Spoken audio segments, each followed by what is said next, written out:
penyaluran 5.000 bibit cabai dan tomat di Kabupaten Halmahera Tengah untuk penanganan inflasi.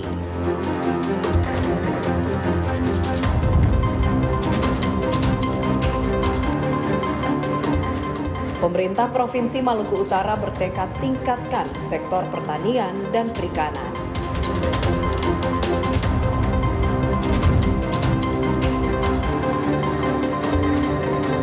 Rekomendasi calon kepala daerah 2024 di Maluku Utara diminta harus berloyalitas tinggi.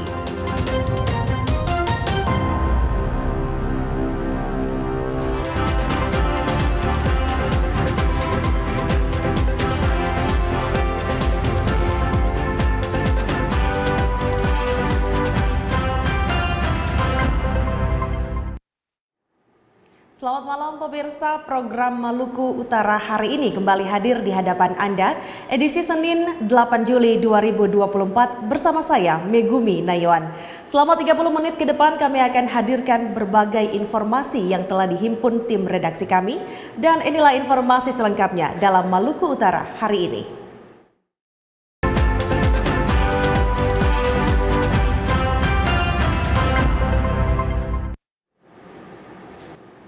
Pemirsa, kita ikuti informasi pertama. Sebanyak 5.000 bibit cabai dan tomat disalurkan kepada masyarakat di Kabupaten Halmahera Tengah melalui penyuluh pertanian. Bibit cabai dan tomat ini diharapkan dapat ditanam secara mandiri oleh masyarakat sebagai salah satu upaya penanganan inflasi. Selain pembukaan lahan pertanian, upaya penanganan inflasi juga turut dilakukan pemerintah melalui penyaluran 5.000 bibit cabai dan tomat bagi masyarakat di Kabupaten Halmahera Tengah untuk ditanam mandiri di pekarangan rumah masing-masing. Puluhan penyuluh pertanian pun menerima secara simbolis ribuan bibit ini di kantor Dinas Pertanian Kabupaten Halmahera Tengah usai tatap muka dengan penjabat Bupati Halteng Ikram Sangaji. Ribuan bibit ini pun akan dibagikan 5 bibit cabai dan tomat per satu rumah tangga dengan standar ekonomi lemah. Kepala Dinas Pertanian Kabupaten Halteng Yusmar Ohorela menyampaikan, cabai adalah tanaman yang mudah dirawat dan dapat dipanen 3 hingga 4 kali dalam setahun. Untuk itu, ketika masyarakat telah menanam di pekarangan rumah masing-masing dan mampu memenuhi kebutuhan terhadap cabai dan tomat, biaya yang sebelumnya dipergunakan masyarakat untuk belanja cabai dapat dialihkan untuk kebutuhan lainnya. Perintahnya Pak Bupati untuk bagaimana penanganan inflasi selain pembukaan lahan, ini kan paling enak ini perawatannya. Jadi kita target perintahnya Pak Bupati itu satu rumah tangga 5 jenis 5 bibit cabai dan 5 bibit untuk tomat. Nah, karena ini perawatannya itu sangat ingin, dan cabai itu dalam setahun bisa 3-4 kali panen, apalagi perawatannya secara langsung. Nah ini ya mandiri di rumah-rumah, sehingga yang uangnya tadi untuk belanja cabai bisa mereka gunakan untuk kebutuhan anak sekolah dan lain. Itu tujuan Pak Bupati dalam rangka untuk penanganan inflasinya. Ya kita yang data dari kita pakai standar, karena inflasi ini kan pada standar ekonomi lemah. Jadi kita sama teman-teman penyuluh kita sudah buat pendataan khususnya di desa-desa yang ada di ibu kota kabupaten. Jadi 4 desa, Desa Fidijaya, Desa Wedana, Were, dan Desa Nurweda. Sementara itu, melalui penerapan program pemerintah di bidang pertanian dalam menekan inflasi di Halmahera Tengah, berdasarkan data Badan Pusat Statistik Provinsi Maluku Utara Juni 2024, terjadi inflasi year on year Provinsi Maluku Utara sebesar 3,21%, dengan inflasi tertinggi di Kota Ternate sebesar 3,5% dan terendah di Kabupaten Halmahera Tengah sebesar 1,8%. Tim Liputan TVRI Maluku Utara melaporkan. Upaya meningkatkan pertumbuhan ekonomi daerah, pemerintah Provinsi Maluku Utara bertekad untuk meningkatkan sektor pertanian dan perikanan agar pertumbuhan industrialisasi semakin menyeluruh, tidak hanya dari beberapa sektor saja. Pertumbuhan ekonomi di Provinsi Maluku Utara dalam 3 tahun terakhir mengalami peningkatan signifikan, bahkan tercatat paling tinggi se-Indonesia. sektor paling banyak memberikan kontribusi terhadap pertumbuhan ekonomi Maluku Utara, yakni pertambangan dan pengolahan. Meski demikian, pemerintah Provinsi Maluku Utara bertekad agar sektor lainnya seperti pertanian dan perikanan yang digeluti oleh masyarakat lokal juga dapat memberikan kontribusi besar bagi pendapatan asli daerah. Tercatat pertumbuhan ekonomi Maluku Utara pada triwulan 1 tahun 2024 tumbuh sebesar 11,88%. Dari sisi produksi, lapangan usaha pengadaan listrik dan gas mengalami pertumbuhan tertinggi sebesar 21,87%. Sementara dari sisi pengeluaran, komponen pengeluaran konsumsi lembaga non-profit yang melayani rumah tangga atau PKLN-PRT mengalami pertumbuhan tertinggi sebesar 22,45%. Penjabat Gubernur Maluku Utara Samsudin Abdul Qadir mengatakan, seluruh sektor harus menguat secara menyeluruh, terutama usaha masyarakat. Ya, jadi kita saat ini pertumbuhan ekonomi kita secara hitungan sudah tinggi. Ya, kita tertinggi seluruh Indonesia sudah 3 tahun berturut-turut ini. Yang jadi permasalahan adalah pertumbuhan ekonomi itu hanya berada pada aspek atau sektor pertambangan dan pengolahan. Nah, jadi kontribusi terbesarnya ada di sana. Nah, kita berharap bahwa keberimbangan sektor pertambangan dan pengolahan itu yang share-nya hanya kecil, artinya pertumbuhan itu hanya dinikmati oleh orang yang tidak banyak. Nah, kita berharap bahwa di satu sisi ada pertumbuhan industrialisasi, di sisi lain kita berharap juga sektor-sektor yang menjadi andalan masyarakat kita yang paling banyak, yaitu pertanian dan perikanan, itu perlu kita dorong. Makanya kita juga mengarahkan ke sana, termasuk peningkatan sumber daya manusia, pertanian, perikanan yang merupakan sektor yang paling banyak digeluti oleh masyarakat Maluku Utara itu. Kita berharap itu bisa kita dorong untuk peningkatan pendapatan sehingga pertumbuhan ekonomi bukan hanya sebagai kebanggaan yang kita dapatkan tapi tidak dirasakan secara langsung oleh masyarakat, tapi pertumbuhan ekonomi yang nyata yang juga terjadi sampai di masyarakat akar rumput kira-kira. Provinsi Maluku Utara masih mempertahankan status sebagai provinsi dengan pertumbuhan ekonomi tertinggi di Indonesia.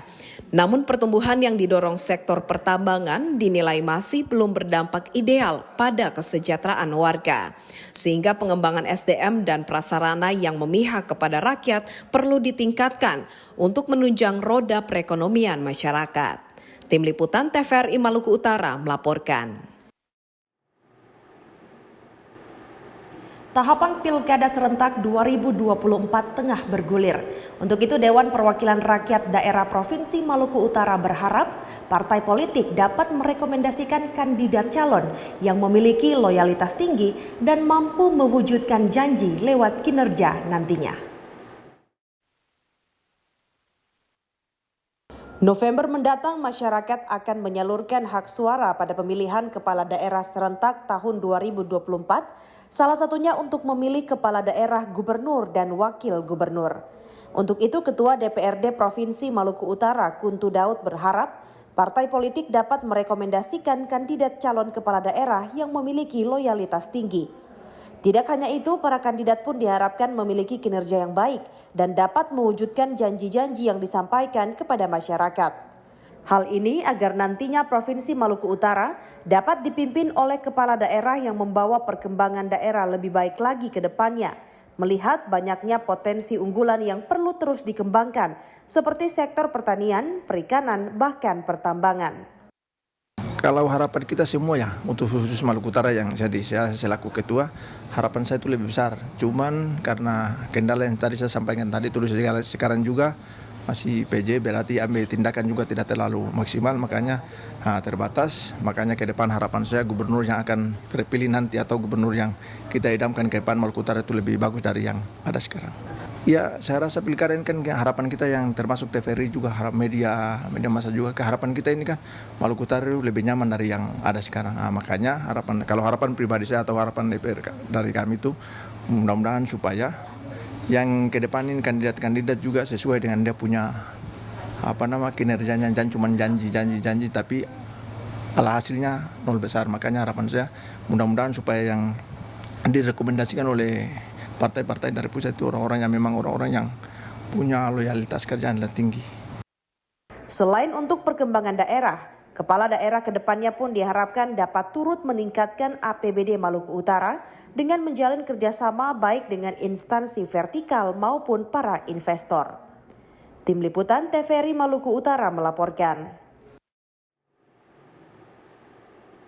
Umat Islam di kota Sofifi memaknai Tahun Baru Islam 1 Muharram 1446 Hijriah. Lalu seperti apa implementasi nilai-nilai yang harus dilakukan warga dalam momentum ini? Selengkapnya kita ikuti laporan reporter Iqbal Varian Sembada dengan juru kamera Muhammad Said Fadli berikut ini. Baik pemirsa, sekarang saya berada di pelataran Masjid Raya Saful Khairat di kota Sofifi, Maluku Utara. 1 Muharram merupakan tahun baru Islam yang mana umat muslim merayakannya untuk mengingat perjuangan baginda Nabi Muhammad SAW yang hijrah dari kota Makkah ke kota Madinah.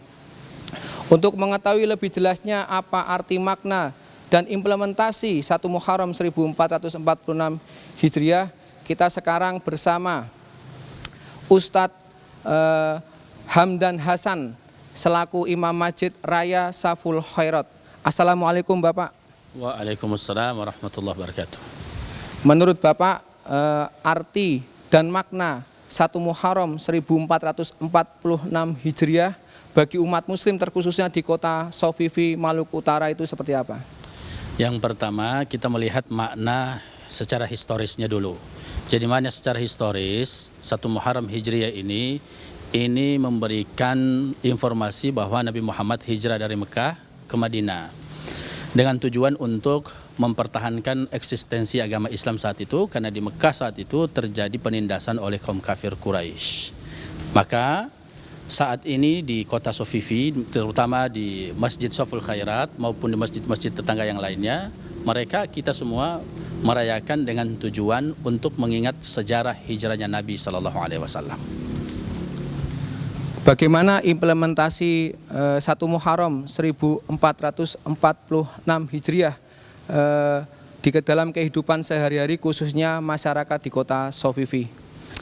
Yang pertama, melihat dari histori sejarah, hijrah ini tidak bermakna berpindah dari tempat yang satu ke tempat yang lain saja, namun bisa merubah akhlak yang tadinya buruk menjadi baik, yang tadinya berkata-kata kotor berbicara kata-kata baik, kemudian tidak sopan terhadap orang tua, guru dan orang yang lebih tua secara umum menjadi lebih baik. Itu makna aplikasi hijrah secara kontekstual zaman sekarang.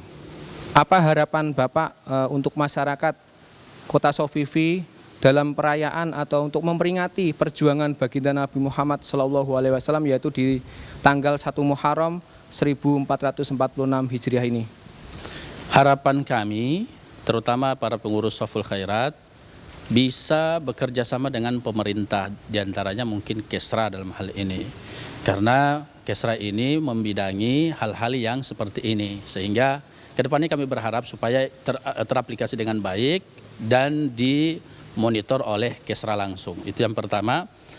Yang kedua, tahun 1 Hijriah ini, Muharram ini, telah kita ketahui bersama, kebanyakan saat ini para da'i yang kemudian memberikan label bahwa 1 Muharram ini adalah merupakan perbuatan baru dalam Islam dan dianggap bid'ah dan sesat. Sehingga kebanyakan masyarakat juga takut-takut untuk mengerjakan atau merayakan 1 Muharram Hijriah ini karena divonis sesat berdasarkan hadis Nabi, kullu bid'atin dhalalah wa kullu dhalalatin finnar, yaitu setiap yang baru itu sesat dan sesat itu di tempatnya di neraka. Nah, kedepannya ini merupakan terjadi perbedaan pendapat masalah bid'ah ini. Cuman hanya saja ada ulama yang menilai ini sesat, ada ulama menilai tidak sesat karena ada dalil, ada juga hujah yang dikemukakan oleh para ulama. Intinya ini berkisar dalam masalah furu'iyah. Jadi siapa saja yang mau melaksanakan 1 Muharram Hijriah dipersilahkan, boleh menurut berdasarkan sebagian ulama. Ataupun yang tidak mau melaksanakan silahkan, tapi Anda jangan menghujat. Terima kasih Bapak atas waktu dan bincang-bincangnya saat ini. Demikian bincang-bincang saya dengan Bapak Hamdan Hasan selaku Imam Masjid Raya Saful Khairat di Kota Sofifi. Sebagai umat Islam, kita sebagai umat Islam harus menerapkan dan mengimplementasikan apa arti dan nilai-nilai luhur baginda Nabi Muhammad SAW dalam perjuangan untuk menyiarkan agama Islam dari kota Mekah ke kota Madinah. Saya Iqbal Varian Sembada dan juru kamera Muhammad Fadli kembali ke studio. Pemirsa, dunia sepak bola di Maluku Utara saat ini semakin bergeliat. Hal ini didorong melalui turnamen antar desa dan pelatihan klub sepak bola untuk mengembalikan kejayaan Maluku Utara di kancah Liga Sepak Bola Indonesia.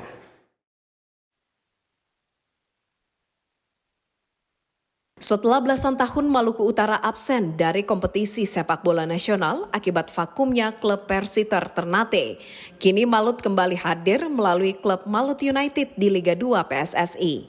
Klub sepak bola ini dipastikan dapat promosi ke Liga 1 untuk musim 2024-2025 usai mengalahkan Persiraja Banda Aceh dalam perebutan posisi ketiga. Keberhasilan tersebut sangat berarti sebagai pembuktian kebangkitan dunia sepak bola di Provinsi Maluku Utara. Hal ini ditunjang melalui turnamen sepak bola antar desa di Maluku Utara yang menjadi ajang penjaringan pemain bola andal dan menciptakan sportivitas antar warga. Melalui event lokal, diharapkan dapat melahirkan bibit potensial untuk berprestasi di ajang nasional bahkan internasional. Jadi kita harus jujur, kondisi saat ini kita bina bakat-bakat anak muda. Jadi kita mulai dari usia dini, dari usia 16, dari usia 14 ke bawah, dari usia di atas 7 tahun. Nah, ini kita harus bina dari sekarang. Mudah-mudahan dengan pembinaan, dengan cara yang serius ini, dengan cara berkesinambungan ini, kita bisa melahirkan pemain-pemain yang handal di Kota Tidore Kepulauan. Yang jelas bahwa kalau kita bicara bola kaki ini, kita tidak bisa sendiri. Pemerintah harus kolaborasi dengan pihak swasta, misalnya pengusaha-pengusaha yang punya hobi yang sama, ya kita kolaborasi. Mudah-mudahan dengan dukungan-dukungan pihak ketiga ini, bola kaki di Kota Tidore Kepulauan bisa berkembang. Diharapkan ke depan melalui turnamen usia dini, pemain-pemain terbaik dari 10 kabupaten kota di Maluku Utara dapat disalurkan hingga direkrut ke Timnas PSSI guna menciptakan prestasi bagi daerah. Tim Liputan TVRI Maluku Utara melaporkan. Pemirsa, kini kami ajak Anda menyaksikan informasi dalam segmen Klik Sulampa. Berita yang kami himpun dari Sulawesi, Maluku, dan Papua berikut ini.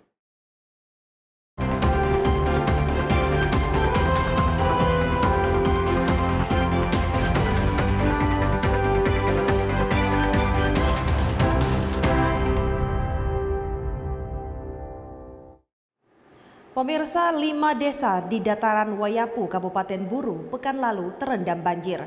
Kelima desa tersebut setiap tahun merupakan langganan banjir manakala curah hujan tinggi. Dan informasi selengkapnya berikut kita simak laporan reporter Monica Seipala dari Ambon, Maluku.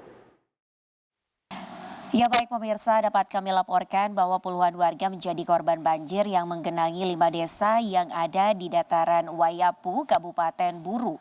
Banjir yang merendam 5 desa ini diakibat karena tingginya curah hujan tinggi yang terjadi. Memang di dataran Wayapu sendiri hampir setiap tahun dilanda banjir akibat curah hujan yang tinggi. Setiap musim penghujan datang setidaknya ada 5 desa yang selalu terdampak dan merupakan langganan banjir. Korban banjir di dataran Wayapu kemudian sudah ditinjau oleh jajaran Kementerian PUPR dan Balai Wilayah Sungai atau BWS Maluku. Selain dilakukan peninjauan di dataran Wayapu, khususnya kelima desa yang terendam, juga dilakukan inventarisasi kerugian yang ditimbulkan dari bencana alam ini. Sementara itu, Kepala Balai Wilayah Sungai atau BWS Maluku, Filansia, saat dikonfirmasi mengaku turut prihatin terhadap warga yang terdampak. Kami juga sempat mewawancarai salah satu warga yang merupakan warga terdampak. Kondisi yang ada di Desa Lele beberapa hari kemarin itu terendam banjir akibat karena alam, bukan karena bendungan teman-teman waduk maupun maupun dari pihak-pihak lain. Saat ini betul-betul kami bukan hanya cuma Desa Lele tapi menyeluruh itu terkena banjir yang tadinya memang tidak disangka, tidak diduga.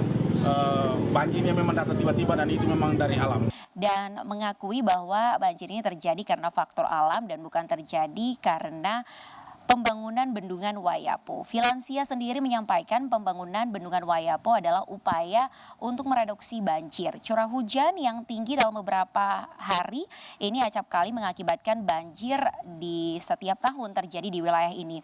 Juga perlu diluruskan bahwa jangan sampai ada anggapan di masyarakat yang timbul bahwa dengan pembangunan bendungan Wayapo sendiri maka terjadi banjir di hilir jika hujan terjadi. Justru sebaliknya, dengan pembangunan bendungan Wayapo di hulu nantinya akan meminimalisir bahkan akan mencegah banjir di sekitar wilayah ini. Diharapkan dengan adanya perampungan pembangunan bendungan Wayapo nantinya banjir tidak akan terjadi lagi. Dapat pula kami laporkan pemirsa bahwa banjir melanda 5 desa bukan karena melimpasnya cover dam atau jebolnya tanggul dari bendungan Wayapo.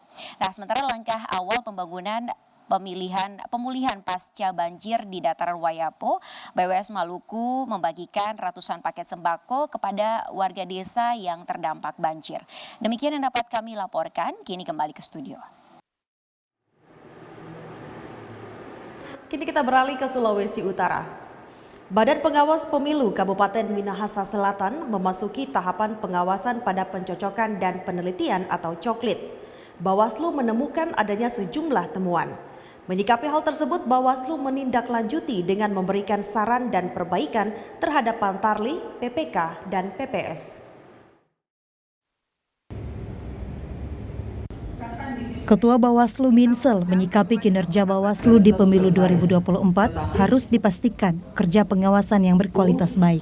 Ketua Bawaslu menekankan perlu adanya evaluasi kinerja seperti temuan-temuan saat di lapangan. Juga mengevaluasi perilaku Panwas itu sendiri jika ada yang menunjukkan sikap sebagai pengawas yang tidak bertanggung jawab sesuai tupoksi. Diharapkan pengawas harus mempunyai karakter yang disiplin dan pandai, sehingga pengawasan yang diharapkan berjalan dengan baik. Kita mengundang ketua dan anggota Panwas Kecamatan untuk melakukan evaluasi di tahapan pemilu tahun 2024. Di tahapan sekarang kita sedang mengawasi tahapan coklit dan kita memang mengerahkan semua teman-teman Panwas Kecamatan dan Panwas Kelurahan Desa untuk giat melakukan pengawasan kepada teman-teman Pantarli manakala melakukan pencocokan dan penelitian daftar pemilih. Ada sejumlah temuan yang memang sudah kita buatkan saran perbaikan kepada teman-teman Pantarli, PPS, dan PPK yang sebagian sudah ditindaklanjuti oleh jajaran PPK, PPS, dan teman-teman Pantarli. Setiap temuan yang ditemukan oleh teman-teman Panwas Kelurahan dan Panwas Kecamatan untuk sesegera mungkin dilakukan saran perbaikan kepada teman-teman PPS dan teman-teman PPK. Ketua Eva Kincem berharap kepada Panwas Kecamatan dan Panwas Kelurahan atau Desa agar kerja dengan maksimal serta menguasai setiap regulasi dan melakukan pengawasan tepat sasaran. Jimmy Agustinus, kontributor TVRI Sulut, melaporkan.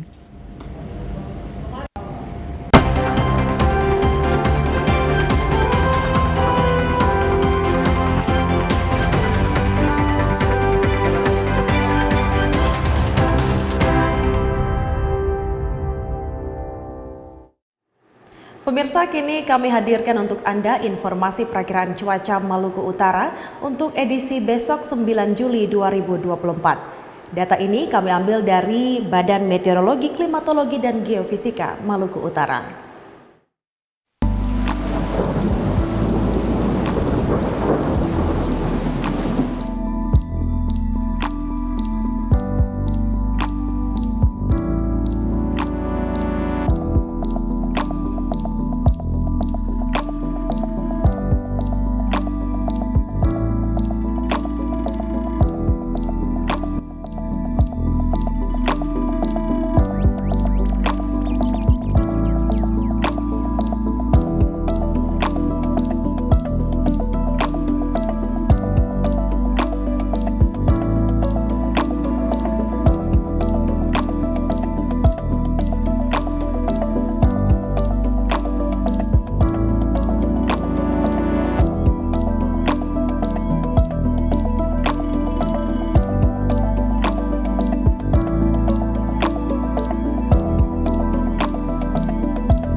Pemirsa, informasi perakiraan cuaca tadi sekaligus menutup jumpa kita dalam Maluku Utara hari ini. Akhirnya saya Megumi Nayawan bersama kerabat kerja yang bertugas pamit dari hadapan Anda. Dan setelah ini kami ajak Anda untuk menyaksikan program acara Pesona Indonesia yang berjudul Kovo. Terima kasih atas kebersamaan Anda, selamat menyaksikan dan sampai jumpa.